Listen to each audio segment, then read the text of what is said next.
los diuréticos osmóticos y antiácidos que actúan en no modelos farmacorreceptor y cómo es que ejercen su efecto farmacológico, ¿sí? Sí, doctora.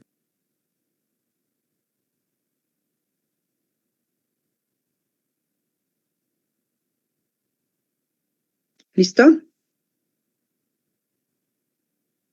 Sí, doctor. Sí. Ok, entonces, bueno, habíamos visto, regresando a las primeras diapositivas, creo, vimos los tipos de interacción de fármaco-receptor, sí, que es lo que se hablaba, que se ajustan los fármacos al modelo de fármaco-receptor. Solo para recordar, ahorita vamos a ver ya exactamente el tipo de qué es agonistas y cuál es su clasificación y de los antagonistas, pero acuérdense que habíamos visto que la interacción de un fármaco-receptor, pues podrían ser fármacos que van a actuar como agonistas, que se van a unir a un receptor y lo van a activar de alguna manera, ¿vale? Tenemos también fármacos que van a actuar como antagonistas, farmacológicos que pueden competir o impedir que se unan otras moléculas, ¿sí? Pueden ser reversibles o irreversibles. Y también vimos que había fármacos que se van a unir con el receptor, pero no van a impedir que que no haya unión de un agonista. Sí, que esto se dice que actúan de una forma alostérica y tanto pueden intensificar como inhibir a lo que es la molécula agonista. Esta diapositiva ya la habíamos visto en un inicio, ¿sale? Solo para ponerlos otra vez nuevamente en contexto de los tipos de interacciones que hay de fármaco con algún receptor. Ahorita vamos a ver cada uno de estos, los tipos que hay de agonistas, porque también hay tipos de agonistas, y bueno, los antagonistas ya de manera más específica. Entonces, bueno, el modelo de interacción de un fármaco receptor, cuando se da esto, pues los receptores van a poseer dos estados estructurales en equilibrio que pueden ser reversibles uno con otro. Vamos a encontrar a los receptores en dos estados, ¿sí? Lo que es un estado activo o un estado inactivo, que el estado inactivo también se podrá decir que es un estado no funcional. Entonces, bueno, lo vamos a ver el estado activo de receptor como RA, ¿sí? Y bueno, aquí en ausencia, hay que tener en cuenta que en ausencia de cualquier agonista, parte del receptor va a existir en esta forma, como se conoce como un receptor activado o RA, ¿sí? La mayor parte del tiempo. ¿Esto qué quiere decir? Que va a tener efectos fisiológicos inducidos por un agonista, se le conoce como una actividad constitutiva, ¿sí? Que son parecidos a lo que va a ejercer ya un agonista, pero bueno, son los efectos fisiológicos que se están de forma en una actividad constitutiva, ¿sí? O en un estado de homeostasis, podríamos decirlo, ¿vale? Entonces, bueno, los agonistas en este caso pues van a poseer una mucho mayor afinidad por esta configuración de RA y la van a estabilizar, van a tener mucho mayor afinidad por la forma RA que por la forma no funcional, ¿sí? Entonces, bueno, ya después de que se une el fármaco, bueno, que aquí lo vamos a ver con la letra D es, se refiere a fármaco, o a drug.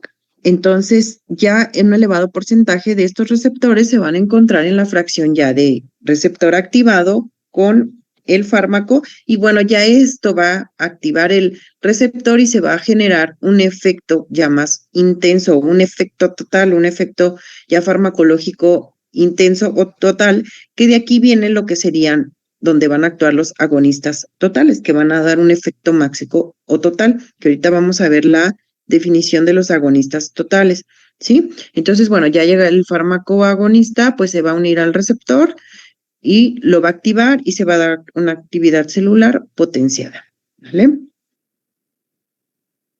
Entonces, bueno, hemos hablado de agonistas, de fármacos, moléculas que se comportan como un agonista de una manera general, ¿sí? Tenemos un agonista que va a ser una molécula que se va a unir a un receptor, acuérdense que va a tener preferencia por el receptor, un receptor activado, y lo va a estabilizar, ¿sí? En una determinada conformación, su conformación activa. Recuerdan que vimos que los fármacos, al unirse a los receptores, la mayoría de los receptores, ¿qué es lo que hacen? Pues cambian estructuralmente, ¿no? Su conformación, o sea, se activan, porque hay receptores que están pero si necesitan de esta unión para que se puedan cambiar conformacionalmente o estructuralmente y puedan activarse, ¿sí? Entonces, bueno, eso es lo que va a ser un agonista. Y dependiendo del receptor, pues pueden ser fármacos, acuérdense, o ligandos endógenos. Un agonista también puede ser un ligando endógeno, o sea, todas las moléculas endógenas que existan, ¿sí? Entonces, bueno, dentro de los agonistas vamos a encontrar a los agonistas totales, agonistas parciales y los agonistas inversos, ¿sí? Entonces, ¿cuáles son los agonistas puros o completos, que también se les conoce así a los agonistas totales? Pues son altamente eficaces y estos son capaces de producir efectos con una baja proporción de receptores ocupados, ¿sí? A eso se le llama un agonista total, ¿sale? O un agonista puro o un agonista completo. Son los más eficaces que hay y bueno, estos son capaces de producir un efecto aunque no todos sus receptores estén ocupados. Aquí entra otra definición que vamos a ver más adelante. ¿A qué se refiere con receptores ocupados? Que va a haber receptores libres o también, como se les conoce, receptores de reserva, ¿sí? Después tenemos los agonistas parciales, sí, que estos van a presentar bajos niveles de eficacia, pero van a producir efectos máximos menores, aun cuando todos los receptores estén ocupados. Por eso se le llama agonista parcial a diferencia de total, porque si se fijan, en los parciales, aunque estén ocupados todos los receptores, pues sus niveles de eficacia van a ser mucho menores que un agonista total, así como se ve en la gráfica, ¿sí? Lo de las gráficas de cómo se evalúa o cómo podemos determinar un efecto farmacológico, podemos ver gráficas donde tenemos lo que es la respuesta contra las dosis logarítmicas o contra concentraciones, contra dosis de fármacos, ¿sí? Entonces, bueno, ahí podemos ver lo que es la eficacia y la potencia de algunos fármacos. En este caso, ahorita, bueno, solo estamos hablando de eficacia de acuerdo al tipo y a la clasificación de agonistas.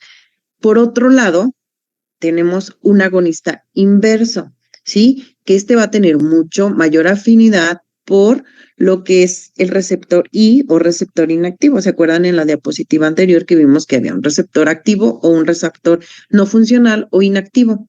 ¿Sí? Y este va a estabilizar un porcentaje de la reserva que hay de este fármaco, o sea, se va a unir fármaco al receptor inactivo, pero pues no va a haber un cambio conformacional. Entonces, este fármaco, este tipo de agonistas van a reducir cualquier actividad constitutiva.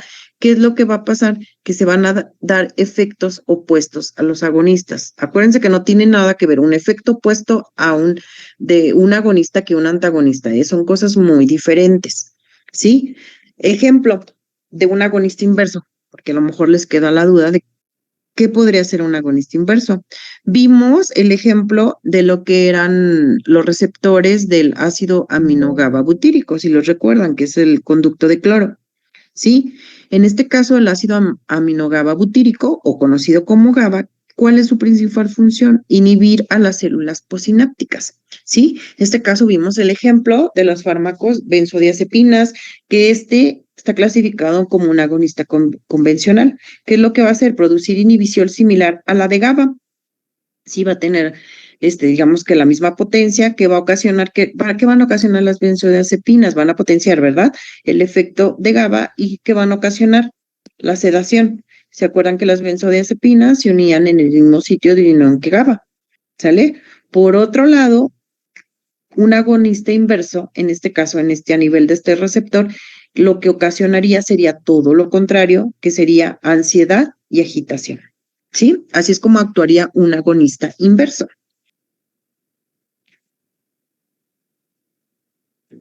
Entonces, bueno, esta tablita, les puse esta tablita nada más para resumir o por si les quedó alguna duda en cuanto a un agonista puro, parcial, inverso y bueno, un antagonista que ahorita vamos a ver más adelante lo que es la definición de antagonista y los tipos de antagonista. Pero bueno, en cuanto a afinidad y especificidad, todos van a tenerla, sí, todos los agonistas van a tener afinidad y especificidad, que se acuerdan, fue de las características que vimos que debería tener un fármaco o un ligando por su receptor, ¿sí? Entonces, bueno, en este caso, ¿cuál va a ser el efecto de un agonista puro? Pues va a haber una respuesta máxima, ¿sí? Acuérdense que el agonista puro se puede llamar agonista puro o agonista total. tenemos los agonistas parciales, que en este caso o el efecto, pues vas a hacer una respuesta inferior al agonista puro. Tenemos el agonista inverso, que dijimos que va a ser una respuesta contraria al agonista, ¿sí? O una respuesta opuesta. En este caso, el antagonista se los puse aquí porque, bueno, no, el efecto pues no va a desencadenar ninguna respuesta, para que no se confundan entre un agonista inverso y un antagonista, ¿sí? ¿Sí quedó claro esa parte de que no es lo mismo un agonista inverso Sí, y un doctora. antagonista? ¿Sí? Sí. Sí, doctor. Sí. Ok, bueno, entonces, esta es su Doctora, yo tengo una duda. siguiente actividad. ¿Qué pasó? Eh, eh, eh, Los Ay, no agonistas escucho. inversos son el mismo. Ay, perdón. ¿Ya me escucha, doctora? Ya.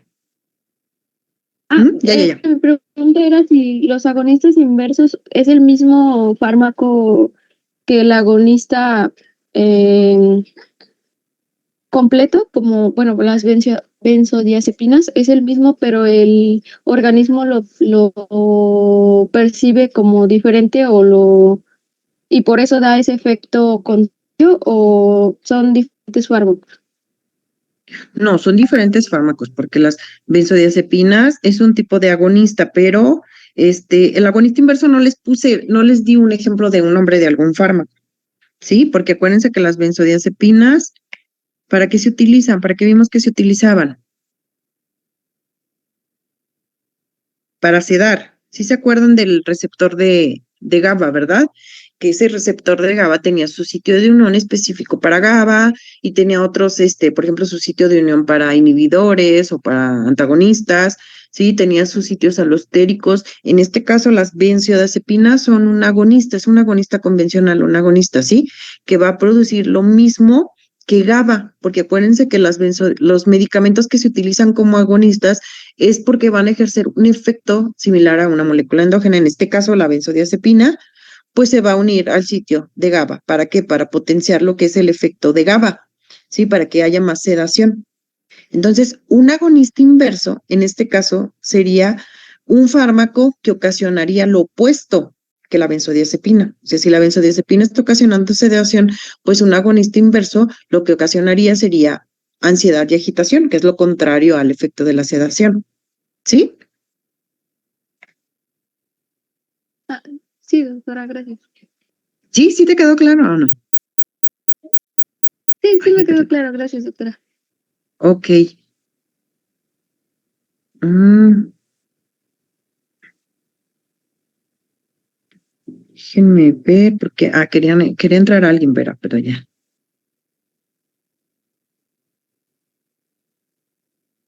Ok, entonces, continuamos. Y les decía que esto, sí siguen viendo la presentación, ¿verdad? Sí. Esto es parte de las actividades que van a hacer, ya sea si terminamos antes la clase o si no, pues ya vemos cuándo me las envían. Pero quiero que me investiguen con lo que hablamos de los agonistas parciales. Quiero que investiguen cuál es la relevancia clínica de la potencia farmacológica de los agonistas parciales, ¿sí? Y que me lo expliquen con 2 ejemplos, ¿sale? Porque si vieron en la gráfica cuál era el efecto de un agonista total y cuál era un agonista parcial, quiero que me expliquen cuál es la relevancia clínica de esta potencia farmacológica, ¿sí? Y la 2 es ¿por qué crees que es importante el estudio de los mecanismos moleculares de la activación de receptores por parte de agonistas completos y parciales? O sea, ¿por qué ustedes creen que es importante que se estudie cómo puede haber moléculas o fármacos que pueden activar receptores de una manera agonista completa o parcial para el descubrimiento o diseño de nuevos fármacos?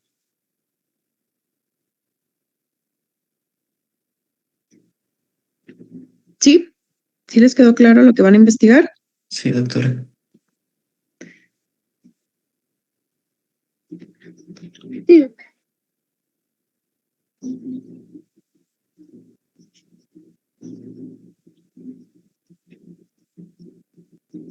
¿Listo? ¿Lo puedo cambiar?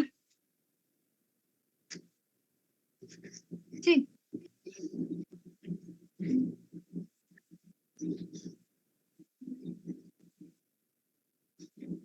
Ok, y entonces vamos a continuar, ¿sí? Con algunos conceptos importantes para saber cómo medir, cómo se mide o cómo podemos cuantificar lo que es un efecto farmacológico. Ya hablamos de los modelos de unión de receptor con fármaco, pero bueno, ¿cómo podemos medir que un fármaco está siendo eficaz, ¿sí? O que está siendo potente, o que se está comportando como un agonista, como un antagonista, que esta parte sería, se le conoce, esta rama de la farmacodinámica, de la farmacología, se le conoce como farmacometría, ¿sí? Entonces, bueno, la actividad intrínseca de cualquier fármaco, o también se le conoce como eficacia, pues va a ser la capacidad de este fármaco para que a partir de la interacción que se dé con su receptor, pueda modificar diversos procesos de transducción de respuesta celular.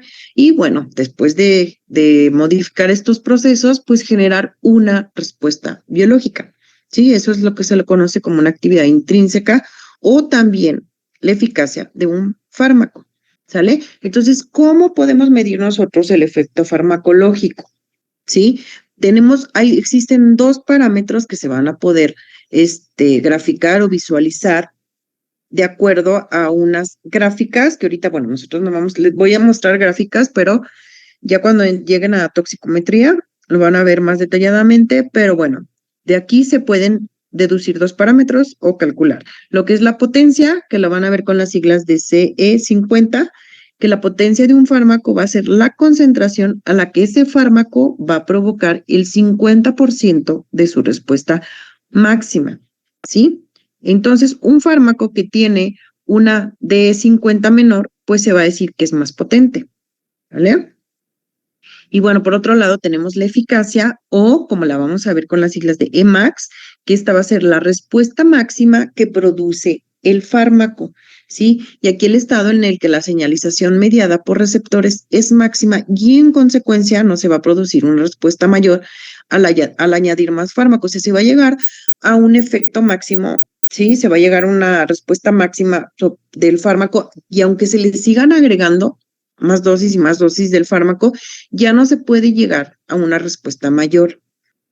¿Por qué? Porque aquí todos los receptores ya van a estar ocupados. Sí, por eso se llega a ese efecto máximo. ¿De qué va a depender esta eficacia o este efecto máximo?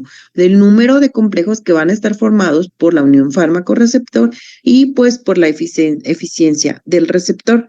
¿Se acuerdan que cuando vimos lo de los agonistas totales, hablábamos que en los agonistas totales, bueno, se da un efecto máximo, aun cuando no todos los receptores están ocupados, ¿verdad? Que puede presentarse, los agonistas totales tienen esa característica de que pueden reproducir un efecto máximo no con todos los receptores ocupados, ¿sí? Entonces, bueno, algunos fármacos son capaces de provocar una respuesta máxima cuando menos del 100% de estos receptores del fármaco están ocupados. Y entonces todos los receptores que quedan libres de los agonistas totales se les conoce como receptores de reserva.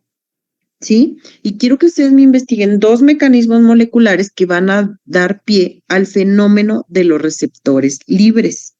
Existen mecanismos que van a dar pie a este fenómeno de receptores libres o receptores de reserva, ¿eh? Es lo mismo receptores libres que receptores de reserva. Y quiero que ustedes me investiguen dos mecanismos moleculares.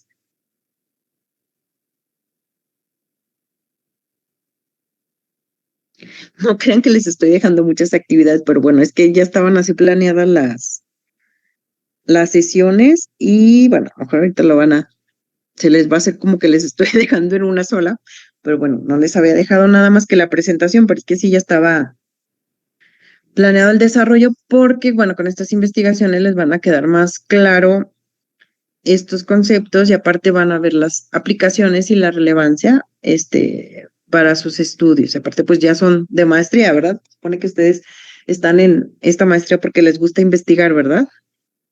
Y elucidar, hipotizar y sugerir. ¿Listo?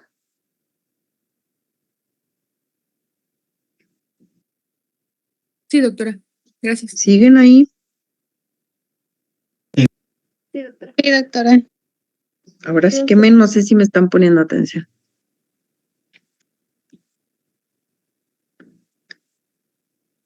¿Listo? A ver, déjenme ver porque...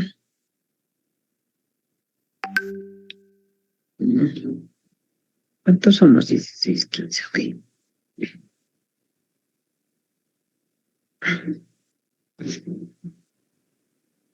Bueno, si alguien tiene alguna pregunta, prenden su micrófono, ¿eh? Porque a lo mejor no me doy cuenta. Sí, Ok, doctora. entonces, bueno, continuamos. Entonces dijimos, ¿cómo podemos medir el efecto farmacológico? Bueno, con estos dos parámetros. ¿Y cómo podemos observar estos dos parámetros que a lo mejor algunos de ustedes en sus laboratorios para graficar efectos de moléculas o compuestos que están estudiando o extractos, bueno, están familiarizados con este tipo de gráficas, ¿sí? Entonces, aquí podemos ver los dos parámetros que son relaciones de dosis-respuesta, ¿sale? Que esas las gráficas las de dosis-respuesta que pueden ser cuantales y graduales, que ahorita no vamos a entrar en detalle, ¿sí? Pero bueno, aquí podemos ver lo que son los parámetros de el efecto máximo, ¿se acuerdan? Que vimos Cmax y dijimos la potencia. ¿Cómo dijimos que podíamos ver la potencia? ¿Cómo se abreviaba?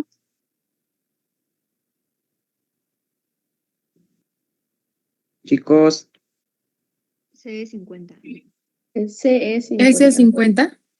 ajá, que significa la concentración efectiva 50, ¿verdad? ¿Qué dijimos que era la potencia?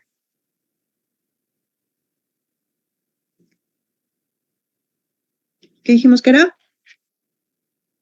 La concentración La en la que el dosis para... fármaco-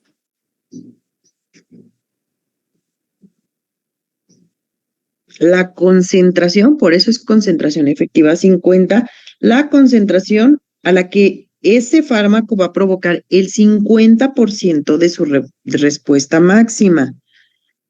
Ay, déjenme ver si... Sí, que sería en esta parte, ¿sale? ¿Sí?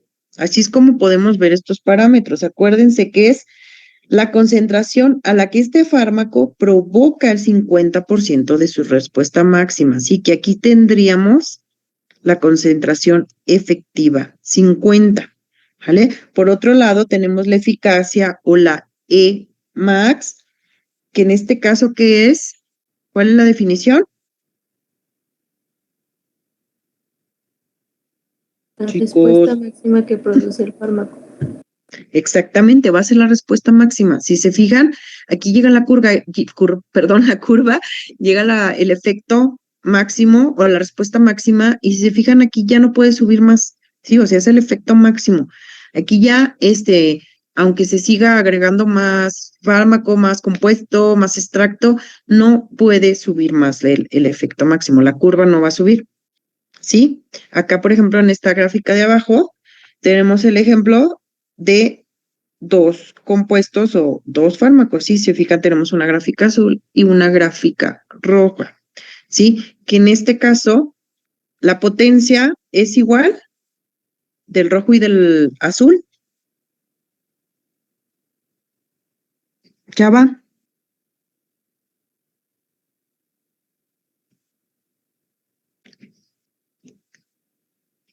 Chava, ¿estás?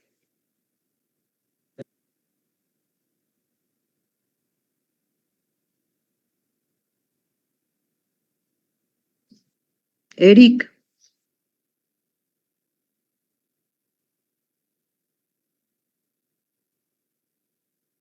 Por ejemplo, ahí. Ujú. Solo la potencia, Eric.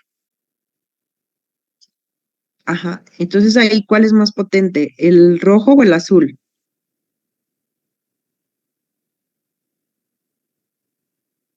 Exactamente, porque gracias, Eric, en la definición dijimos que la potencia de un fármaco cuando es menor, entre más chica sea o menor, la de 50, pues se va a decir que es más potente, ¿sí? Entonces, en este caso, el fármaco azul, pues es más potente, ¿sí? Si se fijan, porque aquí se requiere de más concentración del rojo, ¿sí?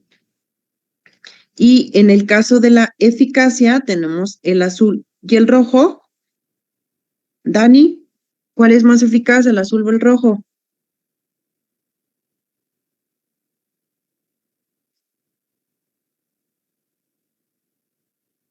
Dani,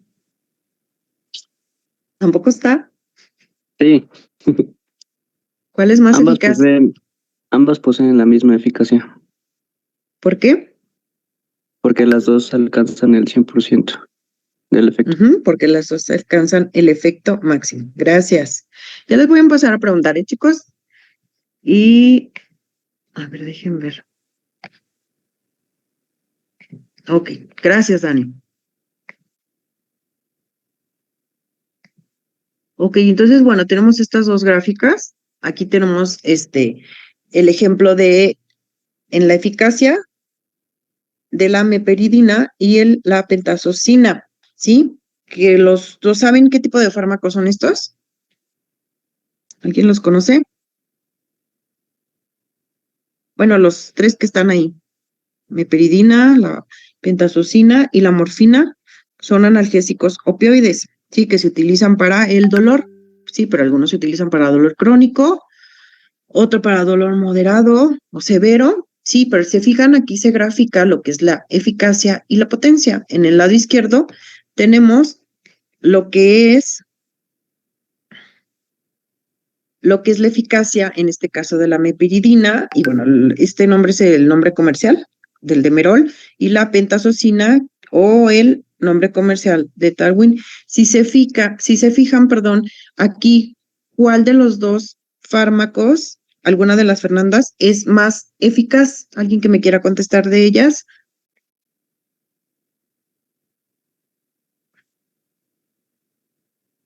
Lo que yo veo en la gráfica es que es la meperidina es más eficaz, menor dosis y llega a su Su efecto, tiene, efecto máximo. Por el otro lado tenemos lo que es la potencia. Si se fijan, aquí se está haciendo la comparación de del grado, bueno, aquí lo que se está evaluando es el grado del alivio del dolor, podemos decirlo así. Tenemos el caso de la morfina y la mepiridina. ¿Cuál es más potente? Se ve muy obvio. ¿Alguien que me quiera decir? La morfina es más La potente. La morfina. Exactamente, de hecho la morfina es más potente para el dolor, pero bueno, pues no, tratan de no usarla porque creen que no se usa la morfina. Si la morfina por excelencia es un potente analgésico narcótico, ¿sí? Opioide, pero bueno, aquí vemos que es más potente, pero ¿por qué es preferible utilizar la mepiridina? Aunque el la uso curva se continuo de desplaza la más a la derecha. morfina puede causar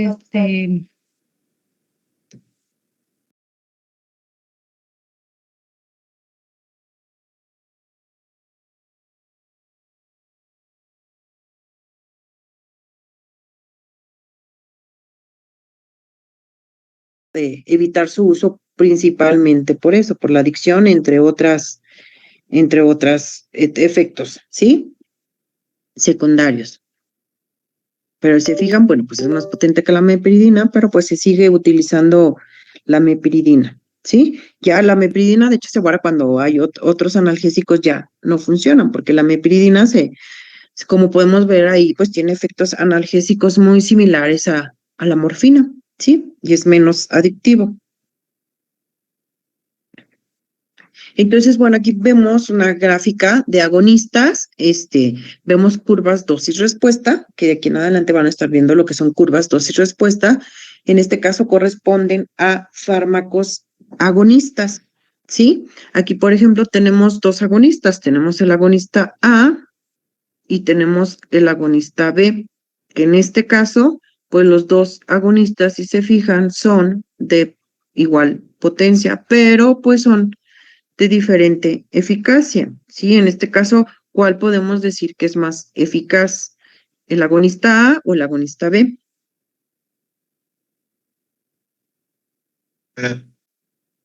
El A. Ujú.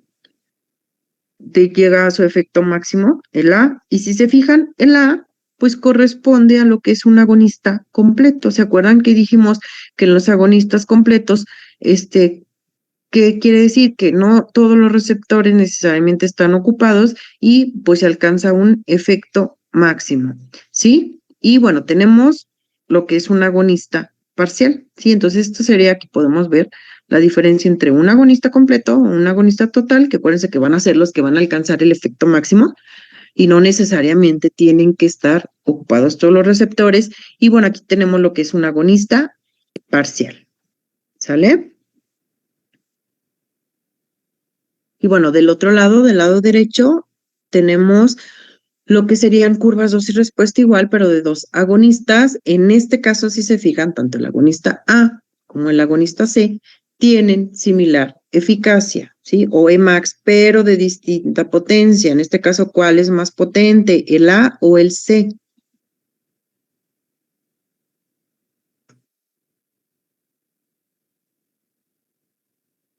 ¿Cuál es más potente? El A. El A, ¿por qué el A?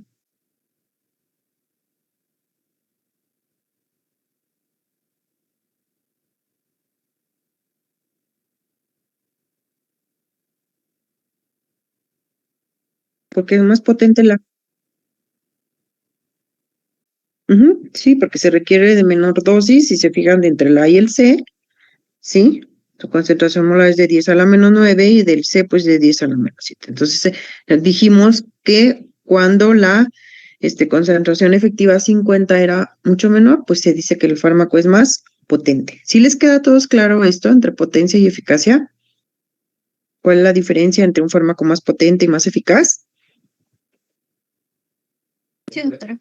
Sí, doctora. Sí, porque bueno, aparte de que esto viene sí recuerdo que viene en el examen, bueno, que todavía no se los voy a hacer, pero esto es importante porque en sus proyectos igual, cuando meten controles positivos o cuando a lo mejor algunos dentro de sus experimentos o proyectos, pues lo ideal siempre es comparar o meter controles contra fármacos que a lo mejor ya se utilizan en la terapéutica de la patología que ustedes están investigando, ¿verdad? Entonces, les pueden preguntar, ¿y es más potente o es más eficaz que el fármaco que ya está dentro de la terapéutica? ¿Sí? Y a veces yo he visto que ya van hasta en doctorado y no saben diferenciar, no saben decir por qué es más potente o por qué es más eficaz. ¿Mm? Ok, bueno, entonces continuamos. Y ya vimos lo de los agonistas, ¿sabes? Agonistas, acuérdense, hay agonistas totales, hay agonistas parciales, vimos que también hay caso de agonistas inversos y acuérdense que tienen que investigar ustedes cuál es la relevancia clínica de los agonistas parciales, porque sí tienen una relevancia clínica y además sí es importante el estudio de estos mecanismos moleculares para el diseño de nuevos fármacos, ¿sí? Que por lo general siempre se van por diseñar fármacos como agonistas parciales más que agonistas totales. Bueno, pero ustedes eso ya lo van a investigar, ¿vale? Y bueno, tenemos lo que son antagonistas, que nada más mencionamos en un inicio en una diapositiva, el tipo de antagonistas. ¿Qué es un antagonista? Es una molécula que va a inhibir la acción de un agonista. Sí, acuérdense de esto, va a inhibir la acción de un agonista, pero no va a tener ningún efecto en ausencia de este, ¿sale? Solo va a inhibir que se una un agonista. Y bueno, hay una clasificación de antagonistas que son antagonistas de receptores y también hay antagonistas de no receptores, ¿sí? Acuérdense que dijimos que va a haber fármacos que no se van a unir al modelo de fármaco receptor. En este caso, pues también hay antagonistas que van a actuar no a nivel de receptor, ¿sí? Y bueno, tenemos los antagonistas de receptores. Cada que se me quita. Antagonistas de receptores, ¿sí? Que vamos a tener antagonistas que se van a unir en un receptor, pero en un sitio activo, ¿vale? Y dentro de estos se clasifican en dos, que son reversibles e irreversibles. Los reversibles se les conoce como antagonista competitivo, ¿sí? Y tenemos los antagonistas irreversibles, que en estos casos son antagonistas de sitio activo no competitivo. Sí, así se les conoce. Y luego, por otro lado, tenemos antagonistas que en este caso se van a unir a un sitio de unión que no es el sitio unión activo. Acuérdense que dentro de los receptores a veces va a haber otros sitios de unión que se les conoce donde se van a unir de unión alostérica y que también pueden ser reversibles o irreversibles, ¿sí? Y en este caso, pues se les conoce como antagonista alostérico no competitivo, ¿vale? Y bueno, tenemos lo que son antagonistas de no receptores, que en este caso hay antagonistas químicos y antagonistas fisiológicos. En este caso también quiero que me investiguen 2 tipos de antagonistas químicos y 2 tipos de antagonistas fisiológicos. Ahorita vamos a ver unas gráficas de los antagonistas, ¿sale? De este tipo de antagonistas, de los de receptores, que son en los que nos vamos a enfocar ahorita. ¿Siguen ahí? Sí, doctora. Sí.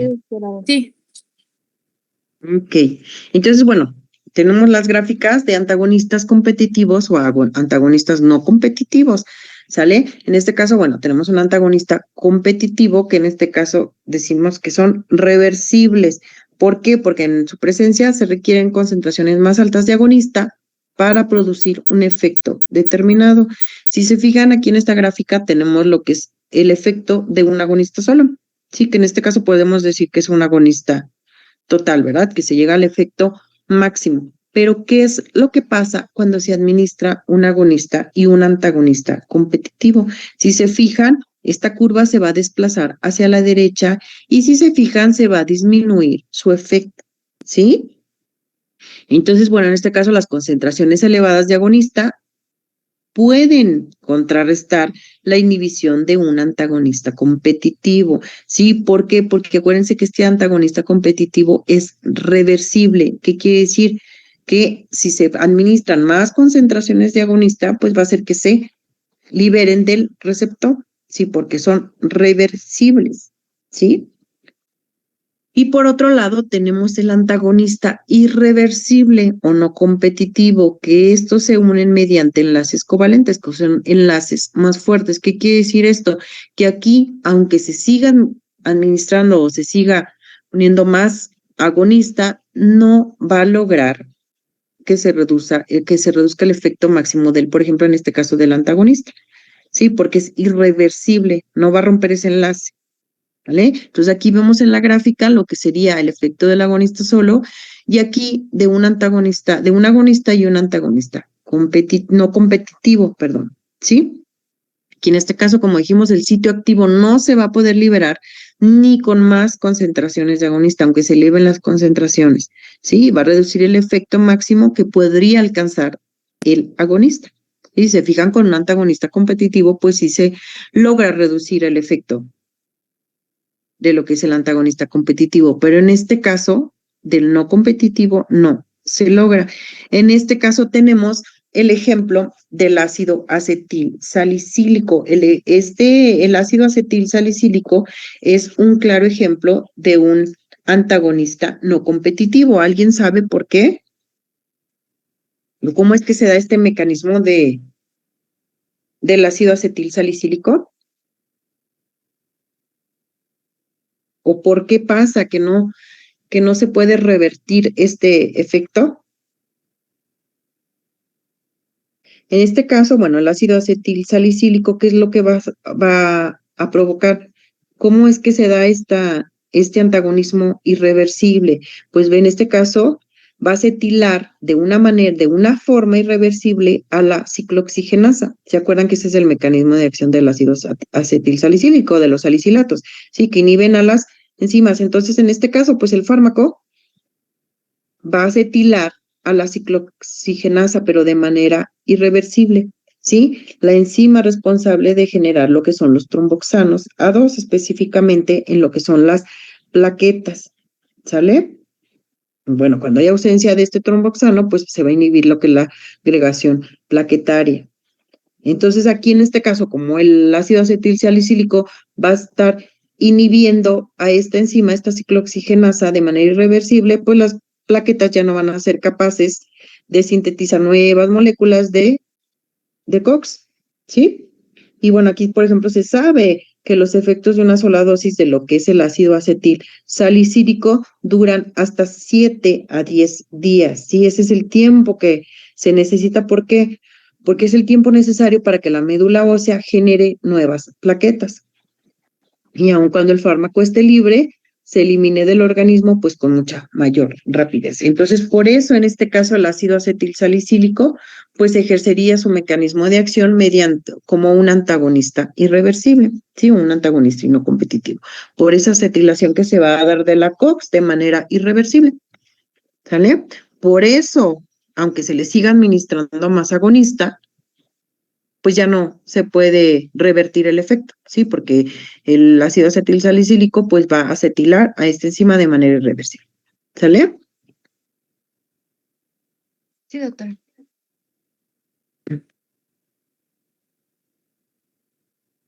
Y bueno, así es como veríamos las gráficas de un antagonista, a lo mejor para recordar de la primera diapositiva donde les puse agonista, antagonista y el alostérico, más para que recuerden que este sería, bueno, el esquema de un receptor, y acuérdense que los receptores van a tener un sitio de unión, sí, van a tener sitio de unión para agonistas.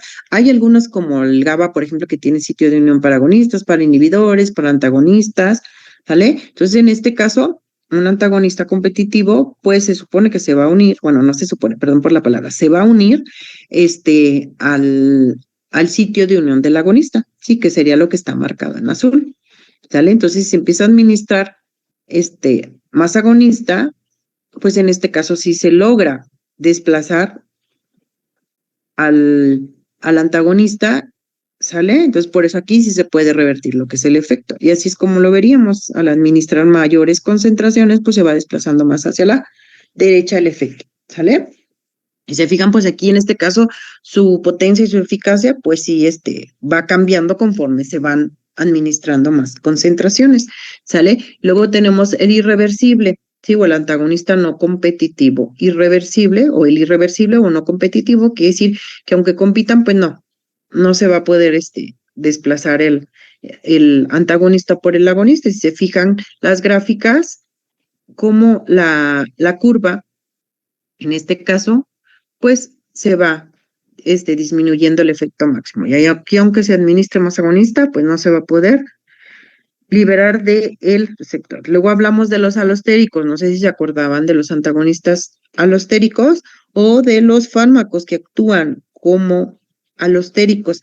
Acuérdense que en el receptor va a haber un sitio de unión para el agonista y que el antagonista se va a unir en ese sitio de unión, pero en el caso de los que actúan como antagonistas alostéricos en un sitio alostérico, quiere decir que van a tener un sitio de unión diferente al sitio de unión del agonista, ¿sí? En este caso, ¿qué va a suceder? Se va a unir el antagonista alostérico y ¿qué va a ocasionar? Si se fijan, no está impidiendo que se una el agonista, pero al momento de unirse aquí, pues puede ocasionar un antagonismo o una potenciación, o sea, puede inducir un efecto inhibitorio ya del agonista o puede hacer que se potencie ese efecto agonista, ¿sí? Y es así como lo podríamos ver en estas gráficas. Igual, si se fijan, este antagonismo es el mismo que un irreversible y la potenciación pues se va a desplazar en este caso la curva hacia la izquierda porque va a haber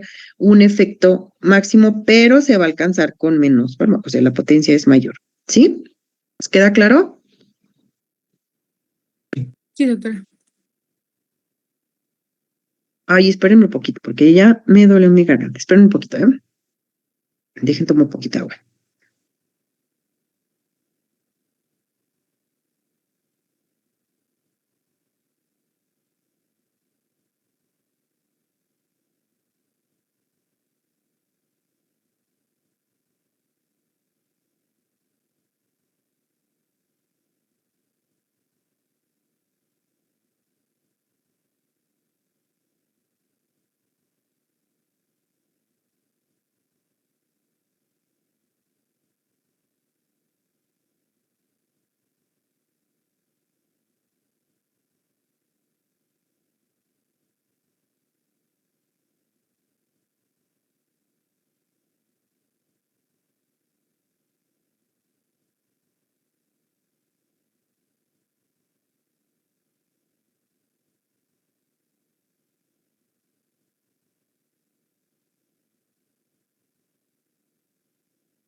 Ok, vamos a continuar con, ya casi es lo último, ¿eh? Que ya nos quedaba poco para terminar la unidad. Entonces, bueno, otro concepto muy importante en farmacodinamia o farmacometría es el sinergismo. Sí, que en este caso los efectos de dos fármacos al administrarlos conjuntamente pueden ser 2, 3 o más. Pero, por ejemplo, si se administran dos fármacos de manera conjunta, sus efectos de estos fármacos pueden ser iguales o mayores que la suma de sus efectos individuales. ¿Sí? En este caso existen sinergismo de sumación o aditivo, también se conoce como, o de adición, perdón, y también sinergismo de potenciación, ¿sí? Y bueno, lo que ya vimos como antagonismo, el antagonismo también forma una parte de un sinergismo, ¿sale? Entonces, bueno, el sinergismo farmacológico, ¿para qué nos sirve? Bueno, suele permitir reducir las dosis de la mayoría de los fármacos, ¿vale? Disminuyendo así el riesgo de efectos secundarios.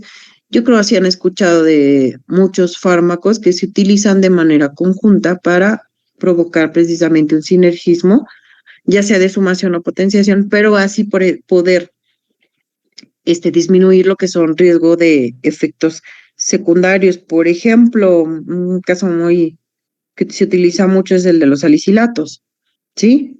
Por ejemplo, si no quieren el paracetamol, que a veces para algunas patologías o en algunos casos clínicos, pues se aconseja darles 1 gramo de paracetamol o más, pero pues si recuerdan, pues el paracetamol es muy hepatotóxico, ¿sí? Por su metabolito secundario. Entonces, en ese caso, pues se utiliza la combinación con otro salicilato para poder lograr el efecto que se lograría con 1 gramo de paracetamol y así reducir lo que es el efecto secundario, que en este caso se podrá utilizar paracetamol con ácido acetilsalicílico, que es otro salicilato, y así reducir el efecto. O a veces, por eso hay presentaciones tanto para niños, si se han fijado, suspensiones de ibuprofeno con paracetamol, ¿sí? O cuando combinan naproxeno con paracetamol, ¿sí? Para provocar un sinergismo, ¿sí? Y bueno, aquí podemos verla en esta gráfica, perdón, pero se ve muy mal, pero lo que sí logran ver creo que son las líneas, ¿verdad? Y aquí está igual, izquierda, efecto máximo, en el eje de la Y pues tenemos lo que son las concentraciones, el logaritmo de concentraciones de diferentes fármacos, que en este caso tenemos el fármaco A y el fármaco B. Si se fijan, aquí tenemos el efecto individual de A, ¿sí? De un fármaco, y el efecto individual de B, ¿sí? Que aquí podemos ver en este caso según cuál sería el fármaco más potente, A o B, solo tomando en cuenta estas dos curvas. El A. El A, ¿sí? Que en este caso a lo mejor podemos decir que el fármaco a lo mejor tiene efectos secundarios, ¿no? Si se aumentan las dosis, no sé con qué fina que podamos aquí hacer la combinación de A y B, y se fijan al momento de combinar A y B, los dos tienen, bueno, me faltó comentarles, tienen la misma eficacia, ¿verdad? Sí, pero es más potente A, pero al momento de combinar, en este caso, lo que es el fármaco A y B, en este caso, si se fijan, se aumenta la potencia, ¿verdad? La potencia farmacológica, que sería un sinergismo de potenciación. ¿Sale? ¿Sí? Sí. Y así hay muchos casos en tratamientos que se dan sinergismos. Dejen ver si les puse, sí están los ejemplos. Pensé que no les había puesto, pero aquí en esta tablita, no sé si la pueden ver bien, vienen fármacos que se dan para que tienen sinergismo y el resultado, perdón. Por ejemplo, tenemos antihipertensivos en combinación con fármacos hipotensores, ¿sí? Que en este caso, ¿cuál es el resultado de combinarlos? Pues el aumento de los efectos antihipertensivos. ¿Y por qué se da hipotensores? Para que haya una hipotensión ortostática, ¿sale? De otros ejemplos, nada más se los voy a mencionar así rápido, antipsicóticos más anticolinérgicos, ¿sí? Que aquí se da como resultado aumento de los efectos anticolinérgicos, se da un golpe de calor en ambiente caluroso y húmedo o sea, a lo mejor aquí es para contrarrestar, les digo, a lo mejor los efectos de algún fármaco, pero para prolongar el efecto, ¿sí? Y bueno, así hay diferentes combinaciones como bloqueantes neuromusculares, con fármacos con efecto de bloqueo neuromuscular, por ejemplo, antibióticos aminoglucósidos, broncodilatadores, agonistas beta con fármacos que eliminan potasio, también asociación de depresores del sistema nervioso central, por ejemplo, la combinación, en este caso, de alcohol con antihistamínicos. Aquí por eso, cuando se toman antihistamínicos, en la leyenda de los fármacos, pues se dice no consumir alcohol, ¿sí? ¿Por qué? Porque pues hay afectación de las habilidades psicomotrices, disminuye la alerta, ¿sí? Somnolencia, hay mayor somnolencia, y bueno, ya en casos extremos, la combinación de benzodiazepinas con anestésicos generales, perdón, opioides y benzodiazepinas, ya cuando hay una intoxicación, pues ya puede haber depresión respiratoria, coma o muerte. Sí, también por eso cuando se está tomando antihistamínicos te dice que no manejes, porque pues disminuye la alerta, entre otras precauciones. ¿Sí? Entonces, bueno, estos serán unos claros ejemplos de lo que es el sinergismo de potenciación o de adición. Sí, que algunos se utilizan con fines terapéuticos, pero otros se dan por sí solos por ignorancia, ¿sí? O por, bueno, falta de conocimiento de que estás tomando algún fármaco, o creo que, bueno, en la actualidad no creo que no se sepa que con antihistamínico no se debe de ingerir alcohol, porque pues ya está en las cajitas de esos fármacos, te lo señalan, ya de benzodiazepinas, pues estamos hablando de personas que ya siguen un tratamiento con una receta, y que ahí sí pues se les tiene que, igual, que sugerir que con este tipo de medicamentos no consuman igual alcohol, ¿sí? También asociación de fármacos nefróticos con antibióticos o otro tipo de fármacos. Y bueno, todos los que van a nivel cardíaco, pues también tiene algunas sinergismo con otros fármacos. ¿Sí? Sí, Sí. doctora, tenía una duda. Ujú. Ahí voy, ¿eh? Ya ve que ahorita hablamos un poco del efecto potencializado Ujú. y hay digamos que para poder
nada más es que se están sumando, ¿verdad? Pero, por ejemplo, si al momento de combinarlos se aumenta hasta 5, pues quiere decir que ahí están, que se requiere de los dos para que haya un sinergismo de potenciación. Y creo que sí lo han visto en sus proyectos. Bueno, sobre todo visto yo en el laboratorio del doctor Samuel cuando utilizan las curvas de vasorelajación. ¿Verdad, Dani y Chava?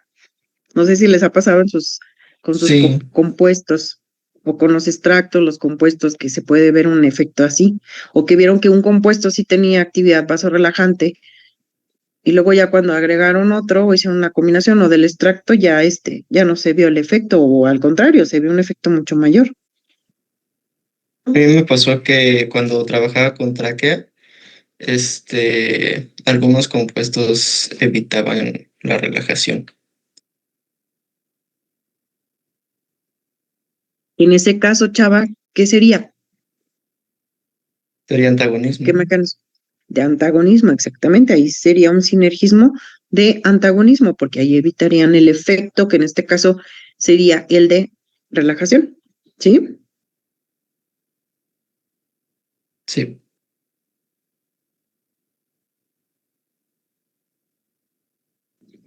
¿Alguien más quiere aportar algo, preguntar algo, comentar algo? Yo tengo una duda, doctora.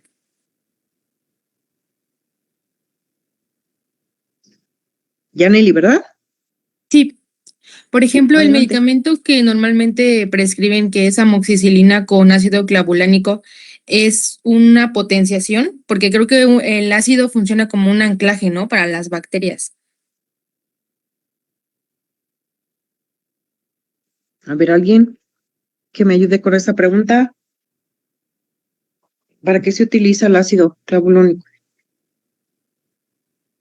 Ay, pensé que no había activado mi micrófono, sí, ¿verdad? Sí, sí, doctora. Pensé que no me había escuchado. No, sí, pero es que pensé que no lo había activado y ¿alguien sabe para qué se utiliza el ácido clavulónico solo? ¿O por qué se hace ya esta combinación con la amoxicilina? Recuerdo que inhibía una enzima de las bacterias, pero por eso era mi pregunta, si era de potenciación. Tengo entendido que es un coadyuvante porque su mecanismo de acción está implicado en la inhibición de las beta-lactamasas, que son las enzimas Ujú. que producen las bacterias como respuesta al estrés cuando están expuestas a los beta-lactámicos. Gracias, Dani. ¿Celeste? Doctora, bueno, en una clase nos explicaron que era para cuando ya también hay bacterias resistentes Ujú. y bueno, combinarlo ayuda más con este tipo de bacterias. Ok. Sí, porque aquí hay varios que están en esa línea, ¿no? De antimicrobianos. ¿No? ¿Alguien más?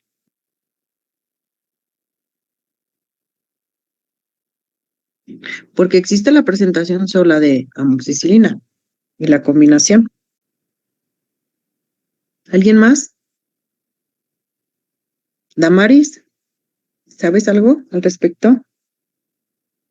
Sí, tiene que ver con lo que mis compañeros mencionan. La principal acción de que esté combinada es pues justo por la resistencia y otro, Ujú. lo que comentaba ay, mi compañero de que era Daniel. como un Ujú. anclaje. Pues sí, Sí. porque algunas bacterias tienen la capacidad de que el clavulónico solito lo puedan como destruir o inhibir, ¿no? Entonces, en la combinación del ácido hace que esa como capacidad que tiene como la enzima de la beta-lactamasa, pues destruirla. Entonces sería como un engaño para la bacteria y puede así actuar el antibiótico directamente. Entonces, lo que preguntaba mi compañera Yaneli, que si era un potenciador, algunos sí lo Ujú. mencionan como potenciador o protector, depende. Más como el diagnóstico del paciente y el tipo de microorganismo específico al que se está administrando bueno, para que se está administrando el antibiótico. Pero sí, en general, pues sí sería una sinergia, por así decirlo, un potenciador, porque juntos hacen el efecto terapéutico que es justo matar a la bacteria. Ok, muy bien, gracias, Amaris. Sí, Yaneli. Gracias, chicos, a todos los que abordaron. Sí, doctora, muchas gracias. Sí. Gracias, no, gracias a ustedes. ¿Algo más?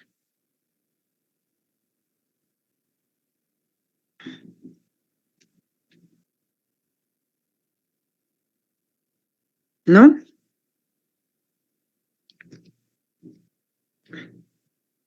¿Algo sobre la sesión de hoy? ¿Les quedó todo claro? ¿Se les hizo algo confuso? No creo, ¿verdad? Bueno, espero. ¿Algún comentario, sugerencia, pregunta? Ninguna, doctora. Mi parte todo bien. La compañera ¿Sí? que le faltaba exponer si pudo Sí.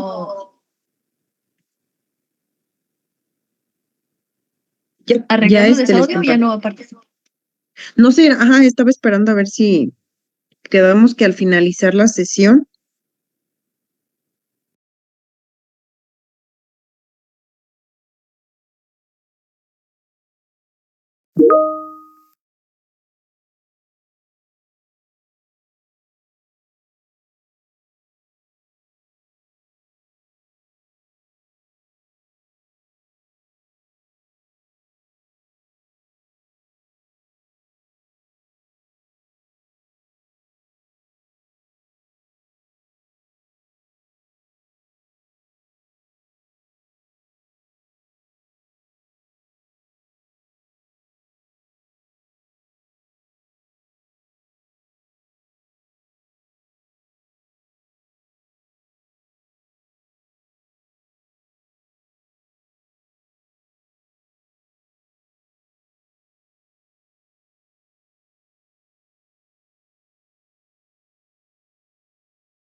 la unidad, si recuerdan, de farmacodinámica se iba a aplicar un examen.